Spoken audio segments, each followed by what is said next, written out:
Gentiles amigos, bienvenidos a Mirada Profunda, este espacio de periodismo sin compromisos. ¿Les gustaría que de buenas a primeras dieran a conocer su dirección, la de su domicilio, por ejemplo, o donde trabajan, y que esto tuviera una cobertura masiva? Se los pregunto porque esto sucede en la política mexicana. Lo hicieron, la 4T lo hizo con la candidata opositora o la virtual candidata opositora a la presidencia de la República, Xóchitl Gálvez. Ya con anterioridad, el presidente de la República había dado a conocer, por ejemplo, los montos de los ingresos anuales de un periodista que lo critica mucho y que más que criticarlo, pues también critica y exhibe anomalías. Nos referimos a Carlos Loret de Mola. ¿Qué piensan ustedes de eso? La pregunta se la hacemos también al maestro en justicia federal Víctor Manuel Ornelas Carsolio, con quien nos encontramos cada semana y ahora le agradecemos el poder conversar con él en pleno 15 de septiembre. Mi querido Víctor, es un placer. Hola, Igualmente, querido Jorge, muchísimas gracias. Felices fiestas patrias a todos. igualmente. Podemos no estar de acuerdo con Xochitl Gálvez.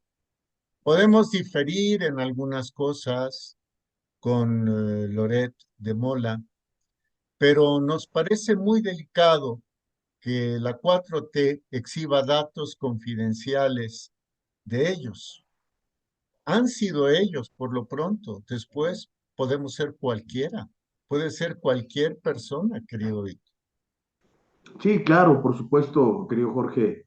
Mira, no me gustaría ser repetitivo, pero lamentablemente esta administración, este gobierno incide nuevamente en violar la ley.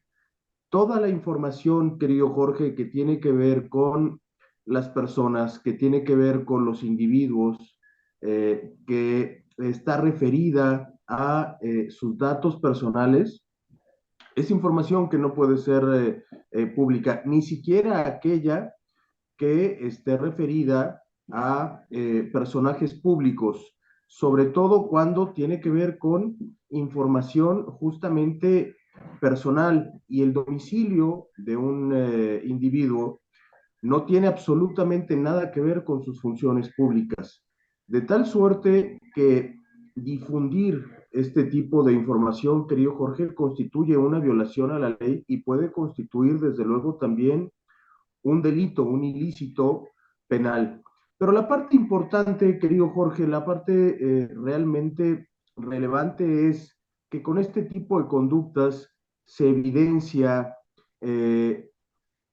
la falta de cuidado, la falta de ética de la actual administración. Esta perversión que tiene que ver con exponer a las personas frente a quienes no piensan como estos personajes, aquellos que pueden sentir odio o que pueden incluso realizar actos de violencia personal. Esto es lo que hace la actual administración, exponer la integridad física y la integridad emocional de las personas exhibiendo sus datos personales, lo cual desde luego, querido Jorge, es inaceptable y tienes razón, ellos son ahora, nosotros podemos ser después. Estos son procedimientos que caracterizan a gobiernos dictatoriales. Lo digo con toda responsabilidad. Sí, por supuesto.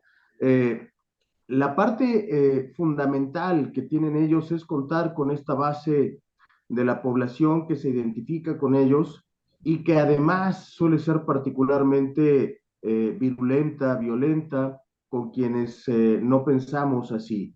Y una de las mejores formas de amedrentarlos, de ponerlos en riesgo, es justamente exhibiendo sus datos personales. Y no solamente exhibiendo sus datos personales, sino además sosteniendo hechos que no están comprobados, que pueden dar lugar justamente a este tipo de actos de vandalismo. Me parece, Jorge, y lo dices con mucha razón, que son actos propios de gobiernos o administraciones dictatoriales en las que no hay cabida a nadie que piense distinto a ellos. Puede, esperemos que no, querido Víctor, pero existe la probabilidad de que el fanatismo entre los seguidores de la 4T derive en actos violentos, en actos incluso que priven de la vida a un ser humano, que maten a un ser humano. Dirán en las cúpulas que ellos no ordenaron esto, pero el hecho de que no exista una orden específica no quiere decir que no asusen a los fanáticos a que los cometan, y eso es lo que me parece más grave. No vemos, tu servidor, un servidor de ustedes, no ve en el presidente de la República y en sus seguidores una actitud de decir mesura, calma, se toleran efectivamente las discrepancias. Es más, el conocimiento surge de disentir, pero no vemos eso. Por el contrario, lo que vemos es abonar más, como lo decías, abonar más al odio. Por ahí leía un comentario, querido Víctor, en el sentido de, ¿y quiénes son ustedes para hablar de la 4T? Literal. ¿Y quién es usted para hablar de la 4T? O sea, la 4T sí puede hablar de todos y exhibir a todos los que les resulten inconvenientes, pero a uno le niegan el derecho a expresar lo que libremente piensa. Es gravísimo.